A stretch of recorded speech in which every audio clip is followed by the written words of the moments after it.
ஆன்மீக எழுத்தாளரும் ஆன்மீக சொற்பொழிவாளருமான டி சுவாமிநாதன் எழுதியுள்ள ஆன்மீக நூல்கள் அனைத்துமே தாமரை பிரதர்ஸ் மீடியாவில் கிடைக்கும். மகாபிரிவா தொகுதிகள் தமிழிலும், மகாபிரிவா தொகுதிகள் ஆங்கிலத்திலும் இவர் எழுதியுள்ள நூல்கள் பல்லாயிரக்கணக்கான வாசகர்களிடையே பெரும் வரவேற்பை பெற்றது. இவற்றை தவிர திருப்பதி சரணம் உட்பட ஏராளமான ஆன்மீக நூல்கள் தாமரை பிரதர்ஸ் மீடியாவில் கிடைக்கும். ஸ்ரீ குருபியோ நமக. ஓம் காஞ்சிவாசாய வித்மகே சாந்த ரூபாய திமகி தன்ன சந்திரசேகரேந்திர பிரச்சோதியாத். எல்லாருக்கும் நமஸ்காரம்.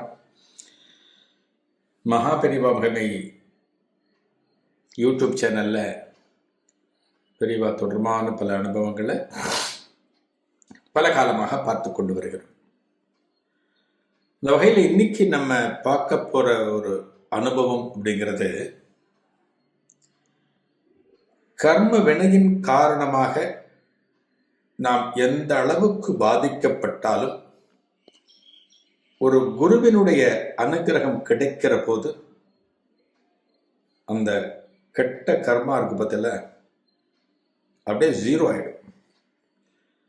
அப்படின்னா என்ன அர்த்தம்? ஒரு குருவினுடைய அனுகிரகம் நமக்கு பரிபூர்ணமாக கிடைக்கிற போது நமக்கு என்னத்தான் ஒரு கெட்ட கர்மா நம்ம அவஸ்தைப்படணும்னு இருந்தாலும் இந்த குருவருள் கெட்ட கர்மாவை நம்ம கிட்ட விடாது. எஸ்.ஆர். கிருஷ்ணமூர்த்தி சாஸ்திரிகள் அப்படின்னு ஒரு பெரிய ஸ்காலர்,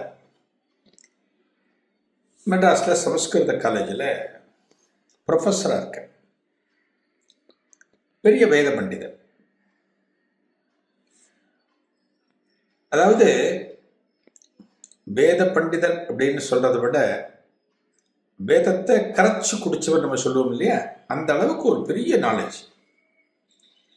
அவர் பல மாணாக்கர்களை உருவாக்கியிருக்க, பல இடங்கள்ல வேதத்தினுடைய முக்கியத்துவம், நமது பக்தி சம்பிரதாயம் இதெல்லாம் பத்தி பல இடத்துல உபன்யாசங்கள்லாம் பண்ணுவார். பெரிய ஸ்காலர். ஆனா என்னத்தான் நம்ம படிச்சிருந்தாலும், என்னத்தான் நமக்கு நாலேஜ் இருந்தாலும், இந்த கர்மான்னு ஒண்ணு இருக்கு பத்தில, எந்த சமயத்துல நம்மளை எப்ப புரட்டு போட நமக்கு தெரியாது.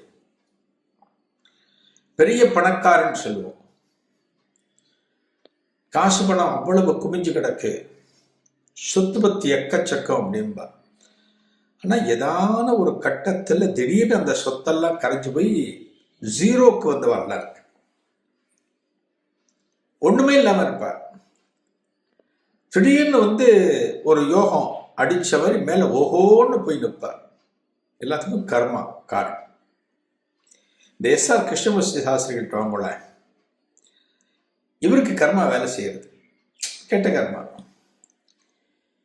எப்படி வேலை செய்யறதுன்னா, திடீர்னு அப்ரப்ட் அப்படியே அவருக்கு மெமரியில இருந்ததெல்லாம் லேப்ஸ் ஆயிடும், எல்லாமே போடுறது. நல்ல ஃப்ளூயண்டா வேதம் சொன்னவருக்கு வேத மந்திரங்கள் தெரியல, மறந்து போச்சுங்கிறார். அதாவது ஒன்னு ரெண்டு சாதாரணமான வார்த்தைகள் பேசுகிறாரே தவிர இந்த வேத பிரயோகம், வேத மந்திரங்கள் அதெல்லாம் சுத்தமா படுத்து. எப்படி இருக்கும் யோசிச்சு பாருங்களேன். ஒரு டிரைவர் கார் ஓட்டிட்டு இருக்கார், 100 கிலோமீட்டர் வேகத்தில் போயிட்டு இருக்கார். பக்கத்தில் 2-3 பேர் உட்காந்துருக்கார். திடீர்னு அந்த டிரைவர், எனக்கு ஐயோ வண்டி ஓட்டுறது மறந்து போச்சு, ஐயோ நான் என்ன பண்ணோம் அப்படின்னா எப்படி இருக்கும்? பக்கத்தில் இருக்கவளுக்கு வண்டி ஓட்ட தெரியலன்னு வச்சுக்கோங்க, எப்படி இருக்கும்? ஒரு டாக்டர் ஒரு ஆப்ரேஷன் பண்ற, ட்ரீட்மெண்ட்லாம் பண்ற, திடீர்னு எனக்கு ஆப்ரேஷன் பண்றது மறந்து போச்சு, இவளுக்கு என்ன பிரிஸ்கிரைப் பண்ண எனக்கு தெரியல அப்படின்னா எப்படி இருக்கும்? ஒரு ப்ரொஃபஷன்ல இருக்கிறவளுக்கு திடீர்னு இந்த ப்ரொஃபஷன் எனக்கு மறந்து போச்சு அப்படின்னா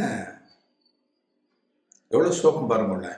அப்படிதான் எஸ்.ஆர். கிருஷ்ணமூர்த்தி சாஸ்திரிகள் எல்லாம் மறந்து போச்சுன்ற வார்த்தையில என்னென்னவோ பண்ற, சுவாமிகிட்ட பிரார்த்தனை பண்றார்.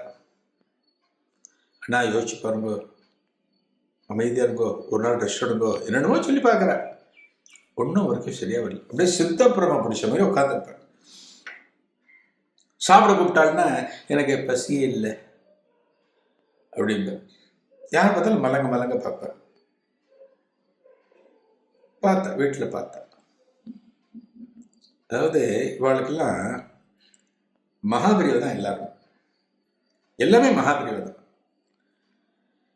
ஏதாவது ஒன்றுன்னா ஒரு கோவிலுக்கு போகிறது, ஒரு டாக்டர்கிட்ட போகிறது, ஒரு கன்சல்டிங், அதெல்லாம் கிடையாது. எல்லாம் பெரியவா தான். இந்த ஒன் அண்ட் ஒன்லின்னு சொல்லுவோம் இல்லையா, அது பெரியவா தான் எல்லாமே. இவரோட மனைவி என்ன பண்ணுறா, பையன் பொண்ணு அவகிட்ட சொல்கிறா, உடனே அப்பாவை மகாபிரிவட்ட கூட்டின்னு போடும், அவர் ஒருத்தர் தான் சரி பண்ண முடியும் அப்படிங்கிற மகாபிரிவட்ட. உடனே விசாரிச்சுட்டு கிளம்புறதுக்கு ஆயத்தம் பண்றார். மகாபெரிவா அப்ப வட இந்தியாவில் யாத்திரை. வட இந்தியாவில்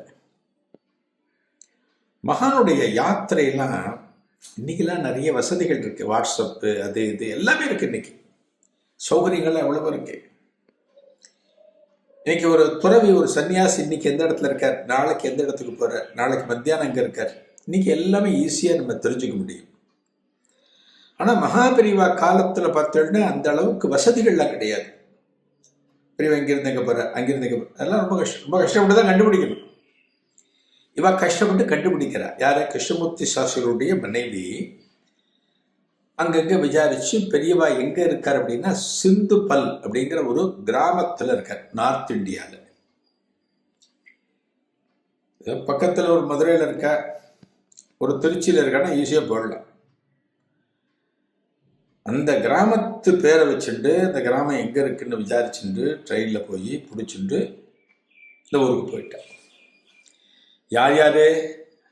எஸ்.ஆர். கிருஷ்ணமூர்த்தி சாஸ்திரிகள், அவருடைய மனைவி, அவருடைய மகன், அவருடைய மகள். குடும்பம் ஓஹோன்னு இருக்கிறதுக்கு காரணமே சாஸ்திரிகள் தான். ஆனா திடீர்னு அந்த சேனல் அப்படியே க்ளோஸ் ஆகும்போது அவரால் ஒன்றும் பண்ண முடியல. அப்படிங்கும்போது அந்த குடும்பத்தில் இருக்கிற சோகம் நினைச்சு பாருங்களேன்.